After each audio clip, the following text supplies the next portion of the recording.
नमस्कार मित्रों, अपने बीच भारतीय जनता पार्टी के माननीय राष्ट्रीय प्रवक्ता सांसद डॉक्टर सुधांशु त्रिवेदी जी आपको संबोधित करेंगे।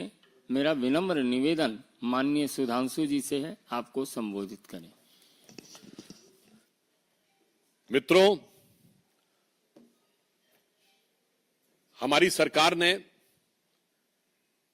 जब से संविधान हत्या दिवस मनाने का निर्णय लिया है तो संविधान की रक्षा का स्वांग रचने वाले बहुरूपियों के हृदय में बड़ी वेदना शुरू हो गई है और वो ये कह रहे हैं कि 50 साल पुरानी बात की आवश्यकता क्यों है।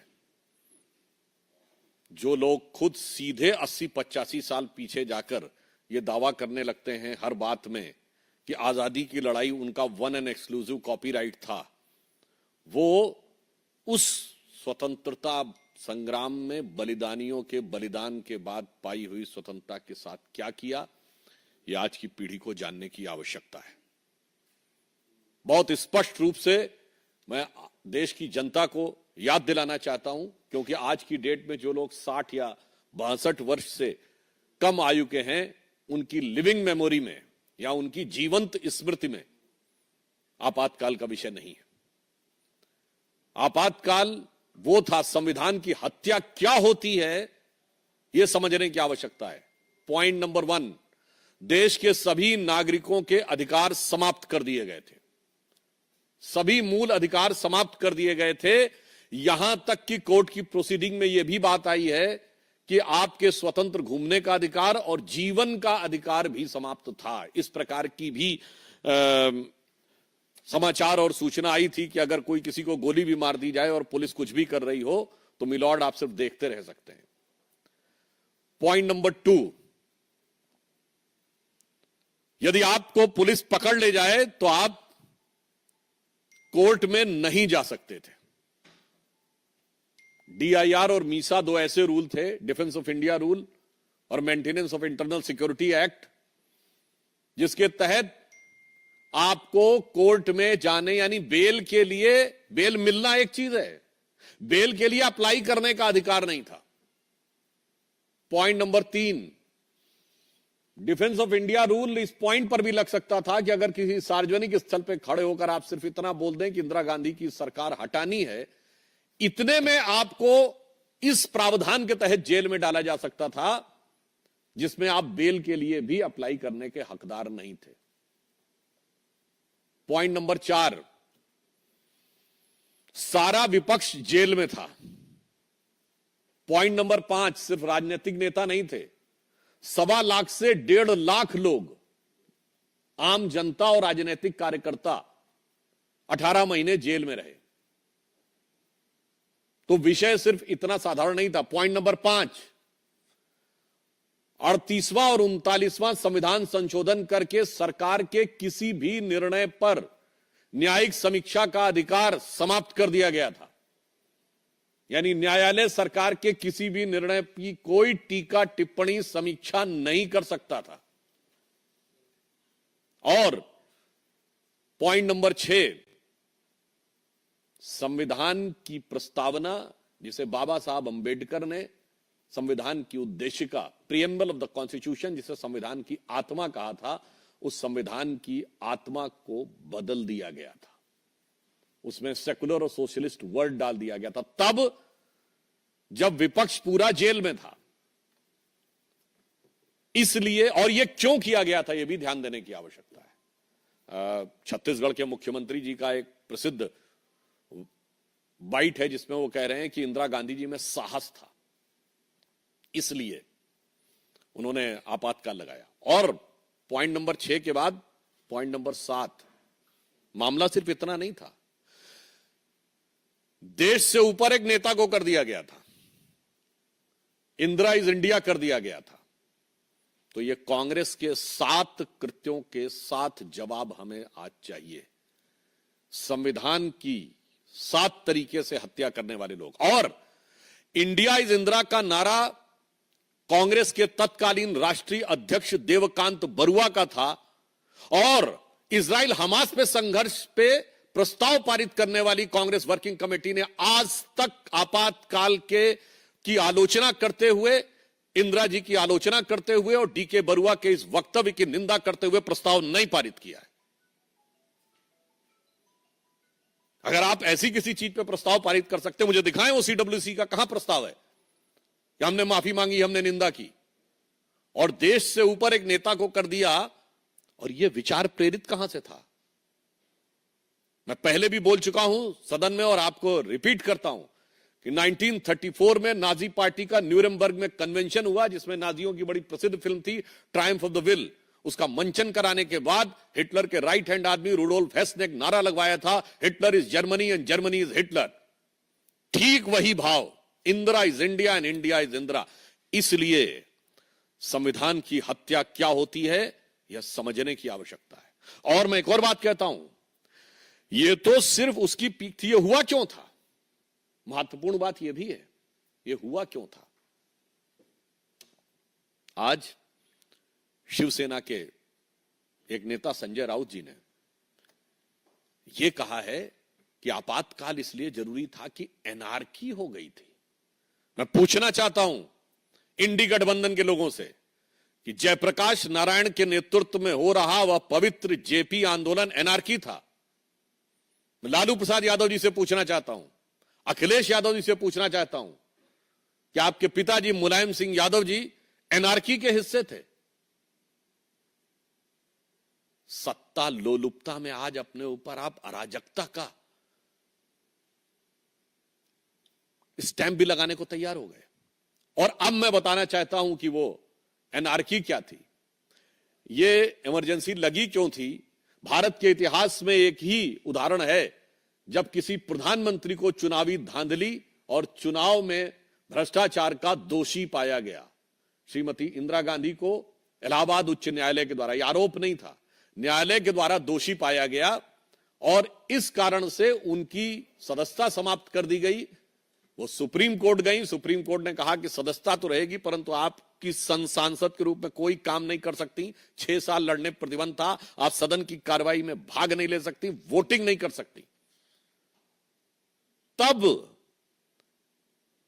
ये इमरजेंसी लगाकर वो जो संविधान का 38वां और 39वां संशोधन था वो रेट्रोस्पेक्टिवली लगाया गया, यानी भूतलक्षी प्रभाव से लगाया गया कि और प्रधानमंत्री पर कोई टिप्पणी कोर्ट नहीं कर सकता, प्रधानमंत्री के किसी निर्णय की कोई समीक्षा नहीं कर सकता।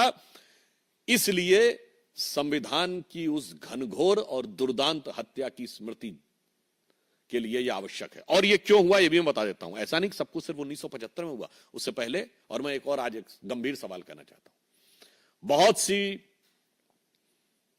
फॉरेन की इंटेलिजेंस एजेंसीज की रिपोर्ट्स जो डिक्लासिफाइड हो चुकी हैं और कईयों ने पब्लिश भी किया है, मैं इस कैविएट के साथ बोल रहा हूं, कांग्रेस पार्टी को उसमें अगर आपत्ति है और हिम्मत है तो उन पर मुकदमा करना चाहिए। मित्रों, Keynes archive KGB and the world part 2 जिसमें भारत का उल्लेख है, उसमें तो क्या क्या वर्णन है कि इमरजेंसी के दौरान विदेश की शक्तियां किस ढंग से भारत की सत्ता को संचालित कर रही थीं, कहां कहां तक हस्तक्षेप कर रही थीं। क्यों नहीं तक कांग्रेस ने आज तक उन पर मुकदमा किया या आपत्ति की? तो मैं आज पूछना चाहता हूं कि आज ये जो बहुरूपिया स्वांग बनाकर आए हुए हैं, संदेह उत्पन्न होता है कि आज कौन सी शक्तियां संचालित कर रही हैं। क्योंकि ये चुनाव भारत के इतिहास का पहला चुनाव था जब किसी विदेश में बैठे हुए धन कुबेर ने बाकायदा बयान दिया था प्लेज करते हुए कि मैंने $1 बिलियन रखा हुआ है मोदी जी को सत्ता से बाहर करने के लिए। तो मैं इसलिए कह रहा हूं, इमरजेंसी के समय में भी, और मैं कई किताबें गिना सकता हूं, पर मैंने एक का नाम इसलिए लिया है कि इनको हिम्मत हो तो इनके उस पर जाकर प्रतिवाद करना चाहिए, जिसने कहा था कि उस समय किस सीमा तक सरकार पर शिकंजा था विदेशी शक्तियों का। अब उल्लेखनीय बात यह है कि आज वो सारे लोग जिनका खुद का के ऊपर जुल्म हुआ था, वो जुल्म करने वाले के साथ खड़े हो गए। अब मैं याद दिलाना चाहता हूं, यह प्रवृत्ति इनकी हमेशा से थी। जवाहरलाल नेहरू जी की सरकार के समय में पहला कॉन्स्टिट्यूशनल अमेंडमेंट किस बात के लिए हुआ था? अभिव्यक्ति की स्वतंत्रता को कर्टेल करने के लिए। और वो भी कब हुआ था? 1951 में, यानी जब तक चुनाव भी नहीं हुआ था। अरे भाई, चुनाव होंगे तब लोग बोलना शुरू करेंगे तो आपको आपत्ति समझ में आती है। कॉन्स्टिट्यूएंट असेंबली के माध्यम से परिवर्तन कर दिया था, यह बात भूली जा सकती है क्या? और मैं कोट करना चाहता हूं, बाबा साहब अंबेडकर इतने दुखी हो गए थे और उनकी पीड़ा जो थी संविधान के साथ जिस प्रकार का छल किया गया था नेहरू जी की सरकार के द्वारा, उसे मैं वो शब्द जो उन्होंने उस पीड़ा में व्यक्त किए थे, मैं उस शब्द यहां पर बोलना उचित नहीं समझता हूं, पर रेफरेंस आप लोगों को दे रहा हूं। 19 मार्च 1955 राज्यसभा की प्रोसीडिंग में उन्होंने कहा कि मैंने तो एक पवित्र मंदिर बनाया था देवता को स्थापित करने के लिए, और उसको किस प्रकार से उस मंदिर के साथ क्या किया गया है, ये उनके शब्दों में कोई भी व्यक्ति जाकर स्वयं पढ़ सकता है। संविधान की हत्या उस समय होती थी कि यदि केवल एक आर्टिकल लिख दे कोई व्यक्ति कि मुझे नेहरू की कार्यशैली में हिटलर की छवि नजर आती है, तो मजरूर सुल्तानपुरी 2 साल जेल में रहते थे। संविधान की हत्या यह थी कि अगर किशोर कुमार यह कह दें कि मैं कांग्रेस के द्वारा प्रायोजित एक पब्लिक प्रोग्राम में नहीं जाऊंगा, तो ऑल इंडिया रेडियो पर सारे गाने बंद हो जाते थे। और फिर इसके उपरांत अभी आप हाल, और यह प्रवृत्ति मुसलसल चलती रही। जब राजीव गांधी जी आए तो याद करिए, पोस्ट एंड टेलीग्राफ एक्ट क्या था कि आपकी चिट्ठी कोई भी खोल के पढ़ सकती थी सरकार, यह एक्ट लाया गया था, और अगर उसमें आपत्तिजनक कोई बात हो तो आप पे कार्रवाई भी की जा सकती थी। वो तो ज्ञानी झैल सिंह जी ने उसको रख लिया, अन्यथा आज सोचे। मैं पूछना चाहता हूं संविधान के रक्षा के इस बहुरूपीय गैंग वालों से कि भाई अगर कोई आपसे कहे कि आपका सारा ईमेल, व्हाट्सएप सब कुछ सरकार पढ़ सकती है और पढ़े हुए के आधार के ऊपर आप पे कार्रवाई कर सकती है, यह था पोस्ट एंड टेलीग्राफ एक्ट। संविधान की हत्या यह थी कि 5000 सिखों की हत्या के बाद सर्वोच्च पद पे बैठा हुआ व्यक्ति कहे कि बड़ा पेड़ गिरता है तो धरती हिलती है। और संविधान की हत्या यह थी जिसे अभी चंद दिन पहले सर्वोच्च न्यायालय ने नलीफाई किया है कि यदि शरिया और सर्वोच्च न्यायालय में मतभेद हो जाए तो सर्वोच्च न्यायालय के निर्णय को रौंद कर संविधान को से ऊपर शरिया को कर दिया जाए। यह संविधान की हत्या थी। यदि कोई अखबार आपसे सवाल पूछना शुरू कर दे तो उस अखबार की बिजली काटकर उस पर छापा मार दिया जाए। वो आपको याद होगा जब राजीव गांधी जी से सवाल पूछने शुरू किए गए थे, वो थी संविधान की हत्या। अब आइए 1980 में मैं याद दिलाना चाहता हूं, जब इंदिरा जी वापस सरकार में आई, कांग्रेस पार्टी से पूछना चाहता हूं, विपक्ष की सारी सरकारें बर्खास्त कर दी गई राज्यों की। All the state governments were dismissed in 1980। क्या प्रीटेक्स्ट पे? कि केंद्र में चूंकि आपकी पार्टी चुनाव हार गई है, इसलिए अब आपका कोई नैतिक अधिकार नहीं है कि आप सत्ता में बने रहें। यह थी संविधान की हत्या। नरसिम्हा राव का समय आता है, आप सोचिए, हमारी 3 सरकारें बर्खास्त की जाती हैं। किस बात पे? हिमाचल, राजस्थान, मध्य प्रदेश की सरकार किस बात पे बर्खास्त की जाती है? यह थी संविधान की हत्या। और मैं संविधान की हत्या का एक और उदाहरण देना चाहता हूं। यूपीए 1 सरकार जो सोनिया जी की छत्र छाया में सुपर पीएम के द्वारा चल रही थी, मनमोहन सिंह जी के द्वारा पहली बात सर्वोच्च संवैधानिक निर्णय लेने की एग्जीक्यूटिव बॉडी यूनियन कैबिनेट से ऊपर नेशनल एडवाइजरी काउंसिल बनाई। यह संविधान की हत्या नहीं थी?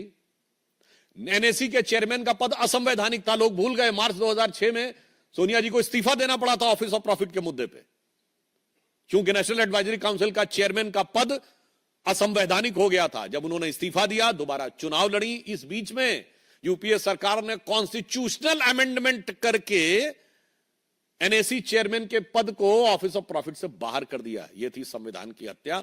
और मैं इसमें एक चीज याद दिलाना चाहता हूं, जिसे विशेषकर बिहार के लोग ध्यान करें। 2005 में जब एनडीए की सरकार को बर्खास्त किया गया, तो कांग्रेस के ही पूर्व कानून मंत्री स्वर्गीय हंसराज भारद्वाज जी ने पूर्व मुख्य न्यायाधीश जस्टिस सब्बरवाल की स्मृति में आयोजित एक कार्यक्रम में बोला था कि मुझे कहा गया था कि मैं चीफ जस्टिस से मिलकर उनसे यह प्रयास करूं कि निर्णय सरकार के पक्ष में आए।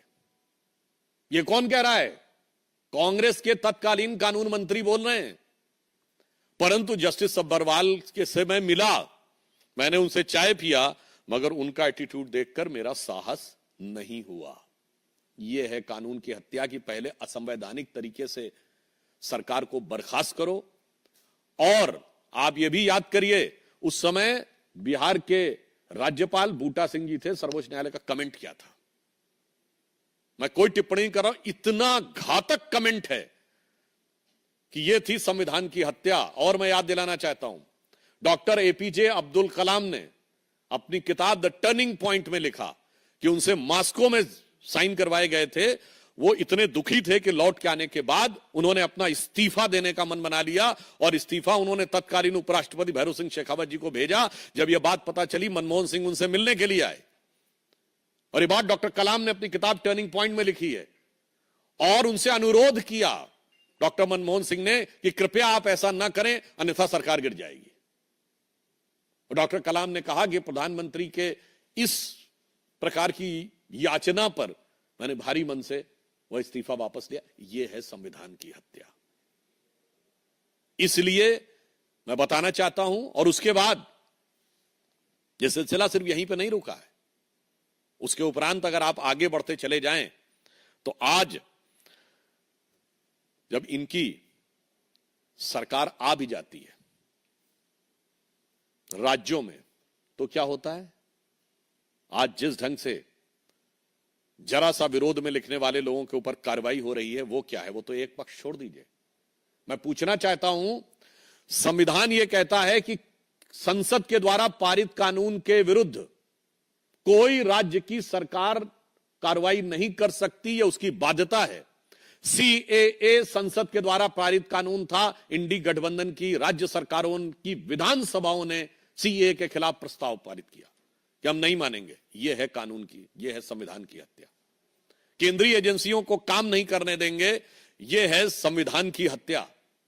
और इतना ही नहीं, बहुत से लोगों को ध्यान नहीं है तो मैं याद दिला देना चाहता हूं, संविधान की हत्या क्या होती है। बहुत सी ऐसी बातें हैं जो केरल की बात लोगों को उत्तर भारत में पता नहीं होती। केरल विशेषकर, जहां अभी तक राहुल गांधी जी सांसद रहे और अब प्रियंका जी वहां से सांसद की प्रत्याशी होने जा रही है।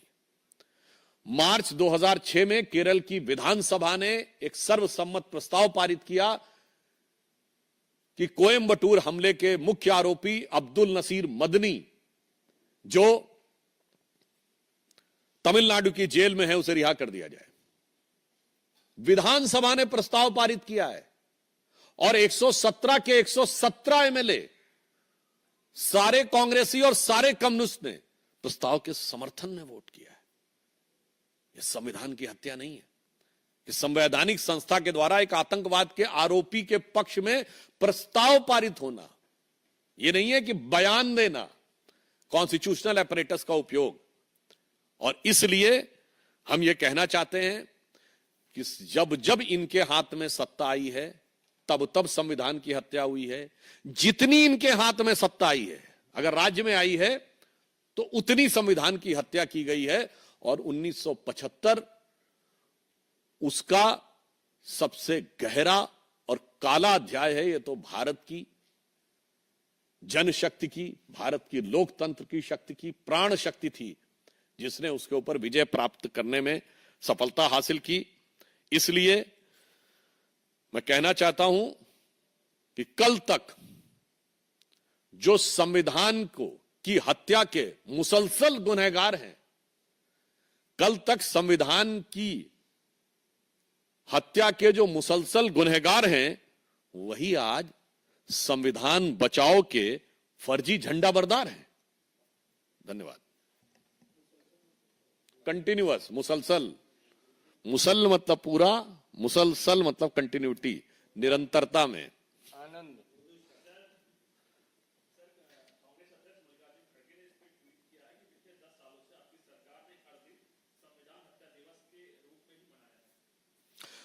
मुझे लगता है जब उनको इतना बताया जा चुका है। अच्छा चलिए, बाकी तो छोड़ दीजिए।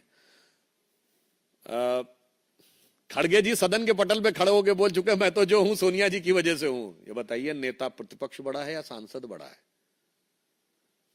और उन्हें याद नहीं है कि संविधान के द्वारा निर्धारित सर्वोच्च संस्था कैबिनेट का प्रस्ताव फाड़ने वाले, यह संविधान की हत्या नहीं है। तो इसलिए मुझे लगता है कि यह भी उनको किसी से कहलवाया गया है। मोहित भट्ट। जब संजय राउत ने बयान दिया, उन्होंने जब जस्टिफाई किया ना किया गया, उन्होंने ये भी कहा कि अटल बिहारी वाजपेयी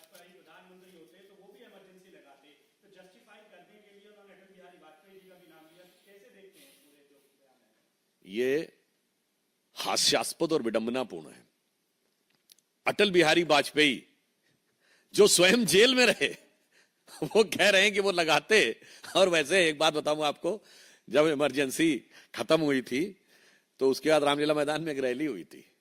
सबने बोला था, उसमें अटल जी ने एक शेर बोला था, वो मुझे पूरा नहीं याद है। उन्होंने कहा था, मिल के बैठे हैं चंद दीवाने, कहने सुनने के हैं बहुत सारे अफसाने, जरा खुल के दिल की बात तो कर लें, कल क्या हो कोई क्या जाने। ये तो अटल जी बोले थे भाई उस रैली में कि कोई भरोसा नहीं, कांग्रेस आ जाए तो उसके बाद फिर हो जाए। तो मुझे लगता है कि कांग्रेस की मैं कहूंगा कि कांग्रेस के आगे नतमस्तक होने की एक सीमा होनी चाहिए, और शिवसेना को कम से कम सत्ता लोलुपता में अराजकता जैसा शब्द जेपी और उस आंदोलन से जुड़े सारे नेताओं में, उसमें चौधरी चरण सिंह जी, कर्पूरी ठाकुर जी, बहुत बड़े बड़े लोग आज के समय में उनके साथ खड़े हुए, लालू जी, मुलायम जी, डीएमके के नेता, अटल जी, अडवाणी जी, मुझे लगता है सबको अराजक कहना यह भारत के लोकतंत्र की संघर्ष क्षमता का अपमान करना है। Piyush Mishra, India today.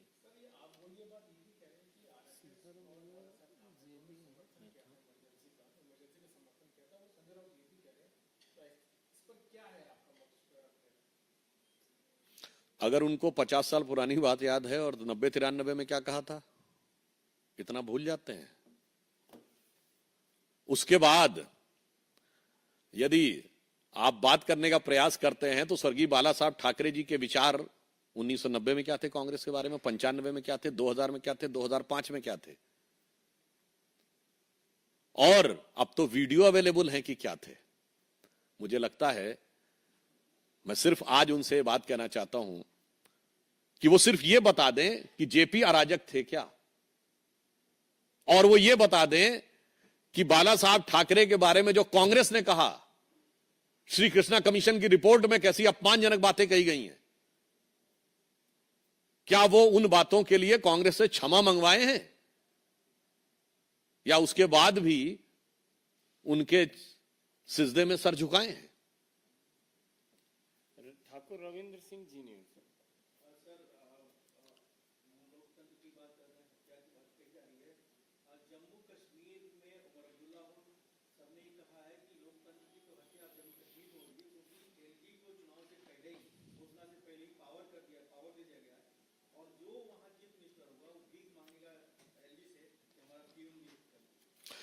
देखिए, अभी अभी चुनाव संपन्न हुए हैं। बारामूला और अनंतनाग में भी 68% और 72% पोलिंग हुई है। ये पहली बार ऐसा हुआ कि ग्राम पंचायत के भी, पंचायत स्तर तक के भी चुनाव हुए हैं। तो लोकतंत्र वास्तविक अर्थों में कश्मीर में उभर के सामने आ रहा है। हां, जिन्होंने लोकतंत्र के नाम पर कश्मीर को 3 परिवारों की जागीर बना के रखा था, उनकी जागीरदारी खिसकती हुई नजर आ रही है। इसलिए उनके दिल का यह दर्द समझा जा सकता है। आशिफ एएनआई। संजय राउत ये भी कह रहे हैं कि मोदी सरकार, जो आपकी सरकार है, कुछ कर नहीं पा रही, इसलिए इस तरह के कानून जाके इस तरह के दिवस मना रहे हैं। सर, इसमें ऐड कर देती हूँ। सर, उन्होंने ये भी कहा है कि जिस दिन मोदी गवर्नमेंट का रिजीम शुरू हुआ था, तब से जो कॉन्स्टिट्यूशन की हत्या है या संविधान की हत्या, वो होने लगी, जिसमें वो खुद शामिल थे 5 साल तक। मतलब किसी भी बात को डिफेंड करने में कम से कम इतना तो ध्यान रखना चाहिए कि महोदय, मतलब आप क्या कहना चाह रहे हैं? शिवसेना तो 5 साल तक हमारी सरकार में थी, और वो कह रहे हैं 2014 से भी पहले की बात। इसलिए मुझे लगता है और कुछ नहीं है, किसी भी बात को कहने की जो गंभीरता है तथ्यों के आधार के ऊपर, उसे ध्यान रखकर बोलना चाहिए। आप आज के राजनीतिक स्वार्थ के चक्कर में देश और देश के पुरखों की और अपनी पार्टी के पुरखों की इतनी अवमानना मत करिए। हिमांशु, टाइम्स नाउ का।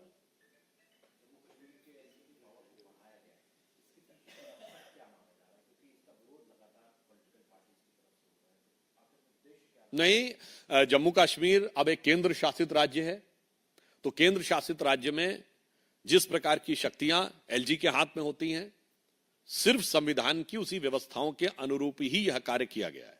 दूसरा, आपको भी पता है कि इस समय कश्मीर देश के सबसे संवेदनशील राज्यों में से एक है। हमने आतंकवाद पर पूरे देश में प्रभावी नियंत्रण पा लिया है। अभी सिर्फ दक्षिण कश्मीर के 4-5 जिले ऐसे हैं जहां उसका प्रभाव है।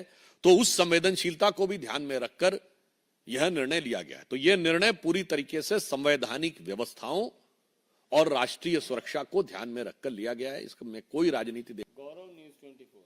सर, संजय सिंह ने प्रेस कॉन्फ्रेंस करके आरोप लगाया है कि अरविंद केजरीवाल का वजन बहुत ज्यादा नीचे गिर गया है, शुगर लेवल भी डाउन हो रहा है, वो किसी वक्त कोमा में जा सकते हैं और आपकी सरकार उनकी जान के साथ खेल रही है। देखिए, जहां तक मुझे जानकारी है, जेल चूंकि उनकी सरकार के ही अंडर में है और जेल मैनुअल के हिसाब से प्रतिदिन या एक निश्चित समयांतराल पर उनका मेडिकल चेकअप भी होता है। तो ये उन्हीं की सरकार के अंडर में है। लोगों को नहीं पता होगा कि वो पर भी प्रतिक्रिया देंगे। बहुत बहुत धन्यवाद। बहुत बहुत